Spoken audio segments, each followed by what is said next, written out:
नमस्कार दोस्तों, स्वागत है आप सभी का राइस स्मार्ट के इस YouTube platform rice smart Hindi पे। तो दोस्तों, मैं Akhilesh Awasthi, teacher economics and current affairs, और हमारे साथ में आज है हिमांशु सर, नमस्कार दोस्तों। Teacher polity. तो दोस्तों, सीएए का मुद्दा बहुत गरमाया हुआ है क्योंकि गृह मंत्रालय ने सीएए यानी कि सिटीजनशिप अमेंडमेंट एक्ट 2019 को कोडिफाइड कर दिया है। तो जानेंगे आज के इस सेशन में पॉलिटी वाले सर से कि भारत की नागरिकता यानी कि सिटीजनशिप कैसे मिल सकती है, और ये जो बदलाव हुए हैं इसके बारे में मैं आपको बताऊंगा कि आखिर बदलाव क्या हुए हैं, और इन बदलावों से जो ऑलरेडी सिटीजन हैं इंडिया के उनको क्या फर्क पड़ेगा। सारे के सारे मुद्दे तो पॉलिटी प्लस करंट अफेयर्स जो भी एंगल्स होंगे हम दोनों लोग आपस में मिलकर के आप तक पहुंचाने का प्रयास करेंगे बहुत अच्छे तरीके से। और इसके बाद भी अगर आपका कोई प्रश्न रह जाए तो कमेंट सेक्शन में लिख दीजिएगा। हिमांशु सर हमारे साथ हैं, सबका जवाब फटाफट दे देंगे, है ना सर? यस सर, बिल्कुल। तो पहला प्रश्न ये सर, मेरा पहला प्रश्न आपसे यही है, कोई भी व्यक्ति किस प्रकार से भारत की नागरिकता प्राप्त कर सकता है? जी हाँ, भारत की नागरिकता प्राप्त करने का आपके अंदर भी एक जज्बा होगा, क्वेश्चन होगा कि कैसे प्राप्त करते हैं। देखिएगा, भारत की नागरिकता प्राप्त करने के लिए आजादी के साथ ही हमारे संविधान में लिखा गया एक भाग जिसका आर्टिकल नंबर 5 बताता है कि प्रत्येक व्यक्ति जो आज भारत में निवास कर रहा है वह आगे भारत का नागरिक बना रहेगा। और इसी में एक आर्टिकल 11 जोड़ा गया जहां पर बताया गया कि भविष्य में अगर किसी व्यक्ति को नागरिकता देनी है तो ऐसा काम संसद करेगी।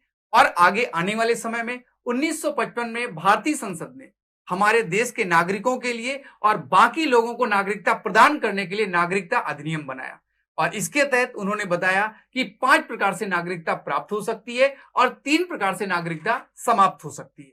तो मैं आपको बता देता हूं यहीं पर कि जो 5 प्रकार है नागरिकता प्राप्त करने के वो कौन कौन से हैं। उनमें से नंबर 1 है जन्म के आधार पर, अर्थात ऐसा व्यक्ति जिसका जन्म अब भारत में होगा और उसके मम्मी पापा भारत के नागरिक है, वो सभी भारत के नागरिक रहेंगे। दूसरा तरीका, जी आप कुछ कहना चाह रहे हैं सर? नहीं, दूसरा तरीका सर, सारे तरीके बता दीजिए पहले, फिर मेरा प्रश्न आएगा बच्चों की तरफ से, वो मैं आपसे पूछूंगा। यस, तो दूसरा तरीका वंश के आधार पर। वंश का मतलब ऐसा व्यक्ति जो आज भारत में नहीं रह रहा है, वो कहीं बाहर नौकरी कर रहा है, एनआरआई टाइप से काम कर रहा है और भारत से बाहर उसके बच्चे पैदा होते हैं, तो वह भी भारत का ही नागरिक कहा जाएगा। इसे वंश के आधार पर कहते हैं। इसके बाद तीसरा तरीका होता है आवेदन के आधार पर। आप भारत में 7 साल या उससे ज्यादा दिनों से रह रहे हैं, कुछ क्वालिफिकेशन उसमें से लगाई गई, जैसे आप भारत में किसी व्यक्ति से शादी कर ले, कॉमनवेल्थ के सदस्य हैं, तो आप नागरिकता के लिए आवेदन कर सकते हैं।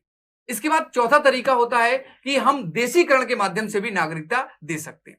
इसमें यह है कि आप भारत में रहते रहते देशी हो गए, और इसमें मिनिमम टाइम का कॉन्सेप्ट लगाया गया कि लगभग 11 साल अगर आप भारत में रह जाते हैं या उससे ज्यादा और आप रिक्वेस्ट करते तो आपको भारत की नागरिकता दी जा सकती है। इसे कहते हैं देशीकरण के माध्यम से। देशी का मतलब मैं कुछ ऐसा समझूं, जैसे हम लोग नॉर्थ में रहते हैं, हम लोग साउथ में जाए तो हमारे लिए कल्चर बिल्कुल डिफरेंट होगा। बिल्कुल, शुरुआत में एडजस्ट नहीं कर पाएंगे क्योंकि हमें उनकी लैंग्वेज भी समझ में नहीं आएगी, लेकिन अगर हम लोग वहां पर समय बिता लिए, 10 साल बहुत होता है सर, तो 10 साल में हमारे कई सारे फ्रेंड हो जाएंगे साउथ वाले, उनकी लैंग्वेज, उनका कल्चर हम सब सीख चुके होंगे। क्या इसी को देशीकरण कह सकते हैं? बिल्कुल बिल्कुल, इसी को देशीकरण कहा गया। यही मतलब ही था कि आप रहते रहते देसी हो जाओ, रम जाओ, और उसे अब आपका देसी वाला मुद्दा, विदेशी से देसी बन गए। जैसे आप जाओगे वृंदावन मथुरा, कई आपको विदेशी मिल जाते हैं ना जो भारत में कई साल से रहते हैं, वो जब हिंदी बोलते हैं तो कितना अच्छा लगते हैं आपको। तो वो होता है कि रहते रहते आपके कल्चर वगैरह में सब कुछ पता चल गया। जी सर, आगे बताइए अब आप। हाँ, इसके बाद बचा सर 5वां तरीका। 5वां मतलब कि कोई भी क्षेत्र जब भारत सरकार अधिग्रहण करती है, जैसे नेपाल का हिस्सा भारत में शामिल किया जाए, तो नेपाल के उस हिस्से के जो नागरिक हैं वो भी भारत के ही नागरिक बन जाएंगे। लेकिन इसकी अधिसूचना राष्ट्रपति जारी करेगा कि किस तारीख से आप अब भारत के नागरिक हो। तो ये तरीके तो सर रहे 5 जिनसे नागरिकता मिलती है। तो अब आप लोगों को हिमांशु सर ने बहुत अच्छे से समझा दिया कि भारत की नागरिकता सिटीजनशिप अमेंडमेंट एक्ट तो 2019 में आया, लेकिन उसके पहले जो 1955 में सिटीजनशिप एक्ट बना था यानी कि नागरिकता अधिनियम, उसके अनुसार कैसे प्राप्त की जा सकती है। अब आखिर इसमें संशोधन जो किया गया है, जिसको गृह मंत्रालय के द्वारा कोडिफाई किया गया, वो संशोधन क्या है? थोड़ा सा सर मैं संशोधन के बारे में बता देता हूं, फिर आगे डिस्कशन करते हैं। संशोधन सिर्फ इतना किया गया है कि भारत के 3 पड़ोसी देश जहां पर मुस्लिम बहुसंख्यक में है, जैसे पाकिस्तान है, अफगानिस्तान है और बांग्लादेश से है, यहां से जो लोग भारत में आए हैं शरणार्थी के रूप में, गैर मुस्लिम्स यानी कि सिर्फ मुस्लिम को छोड़ दो तो कौन आ गए इसमें? पारसी आ गए, बुद्ध आ गए, जैन आ गए, क्रिश्चियन आ गए, सिख आ गए और हिंदू आ गए। ये सारे के सारे जो अल्पसंख्यक हैं इन 3 देशों में, इनको नागरिकता देने के नियमों में हमने बदलाव करके सरल बना दिया है। सिर्फ इतना अमेंडमेंट सरकार के द्वारा किया गया था और उसे ही अब कोडिफाई कर दिया गया। अमेंडमेंट तो 2019 में पास हो चुका था, लेकिन इसे कोडिफाई नहीं कर पाया गया था क्योंकि आप जानते हो उस समय बहुत ज्यादा इसका विरोध होने लगा था। तो यह बदलाव किया गया है। अब सर एक बात मैं आपसे और जानना चाहता हूं, क्या भारत के नागरिकों पर इस बदलाव का कोई असर पड़ेगा जो ऑलरेडी सिटीजन है? नहीं, आपको भी ये जानना चाहिए कि ये जो अमेंडमेंट एक्ट आया है ये केवल उन लोगों के लिए है जो भारत में शरणार्थी के रूप में रह रहे हैं 31 दिसंबर 2014 से पहले, बांग्लादेश, पाकिस्तान, अफगानिस्तान से आए हैं।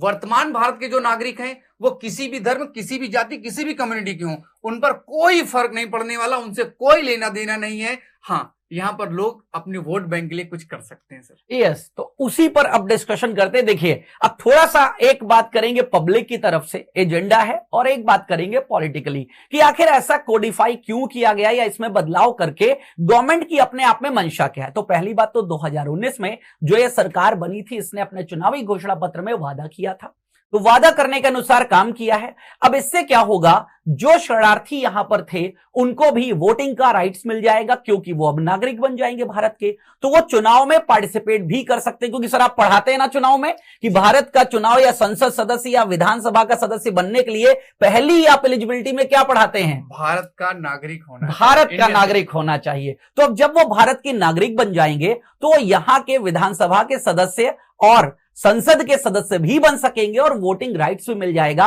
तो गवर्नमेंट ये मानती है कि ये जो नया वोट बैंक बनेगा ये वोट बैंक उससे मिल सकता है। और दूसरा सर, एक अवहेलना और आ रही थी टैक्स पेयर्स की तरफ से कि ये जो बाहर से आए हुए शरणार्थी हैं, अब जो भारत के जो टैक्स पेयर्स हैं एक तरीके से उनके ऊपर बोझ बढ़ेगा। आप ऐसे समझिए, हमारा एक परिवार है और उस परिवार में कमाने वाले 2 लोग हैं, लेकिन अब खाने वाले जो पहले 5 लोग डिपेंडेंट थे वो अब 4 लोग और जुड़ जाएंगे। तो ऑब्वियसली जो 2 कमाने वाले हैं उनको तो इससे दिक्कत होगी ना। तो ये बहुत सारी बातें जो चल रही थी उन पर मुझे लगता है कि हम लोगों ने क्लैरिफाई किया है यहां पर।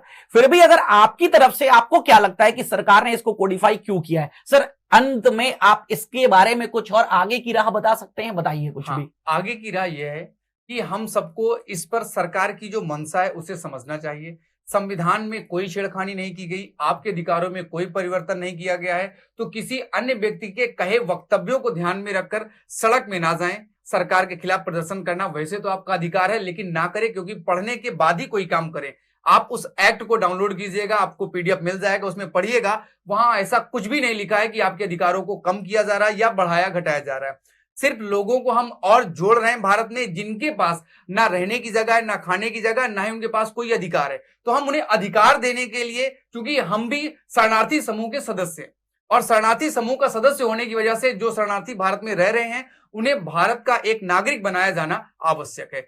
यहां पर आप इस चीज को ध्यान में रखिएगा कि आपके अधिकारों का कोई उल्लंघन नहीं हो रहा है और भविष्य में भी इस पर कोई दिक्कत नहीं है। जैसा कि सरकारें कह रही है, ममता बनर्जी जी का एक स्टेटमेंट आया कि हम वेस्ट बंगाल में लागू नहीं होने देंगे। अब वो आखिर ऐसा क्यों कर रही है सर, ये मुझे समझ में नहीं आ रहा, क्योंकि इससे किसी की नागरिकता जा नहीं रही है बल्कि नागरिकता दी जा रही है। और इसका एक मैं उदाहरण आपको बताना चाहूंगा सर। दिल्ली में क्या होता है कि जो शरणार्थी आते हैं, जैसे बांग्लादेश की तरफ से इंटर किए, तो सबसे पहले उनका टारगेट होता है कि हम इतना ज्यादा अंदर पहुंच जाएं ताकि हमें सुरक्षा मिल जाए।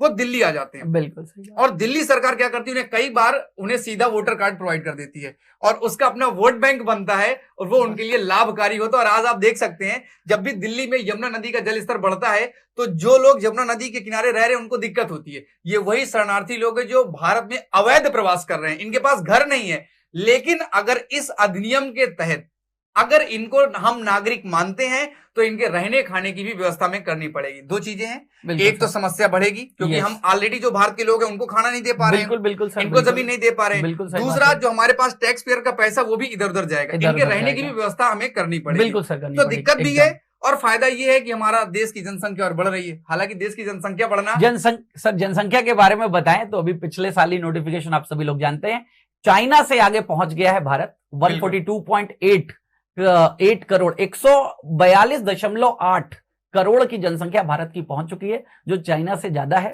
तो जनसंख्या के मामले में तो हम ऑलरेडी सबसे ज्यादा हैं, टॉप पे, हम इस मामले में टॉप पे हैं, टॉप पे सबसे हैं। ज्यादा। हाँ। और हालांकि अभी कोई 2021 का ऑफिशियल सेंसस नहीं आया है, वो जब आ जाएगा तो हमें और अच्छे से पता चल जाएगा कि हम कहां पर इस समय बिलोंग करते हैं, क्योंकि हमारे पास ऑफिशियल डेटा भी 2011 का ही है और 2011 के हिसाब से हम 121 करोड़ ही हैं। ठीक है सर। तो सर बहुत अच्छे से हिमांशु सर ने आप लोगों को बता दिया होगा सिटीजनशिप कैसे भारत की नागरिकता मिलती है, क्या किस तरीके की चीजें। सर हिमांशु सर आपका जुड़ने के लिए बहुत बहुत धन्यवाद। और अगर इन सभी बच्चों को मुझे लगता है जवाब मिल गया होगा, फिर भी अगर किसी का कोई जवाब या किसी का कोई सवाल आपके मन में है या आपका कोई सजेशन है या आपकी कोई बात है जो आप रखना चाहते हैं, कमेंट सेक्शन में मोस्ट वेलकम है, आप रख सकते हैं। Thank you, thanks a lot. Thank you.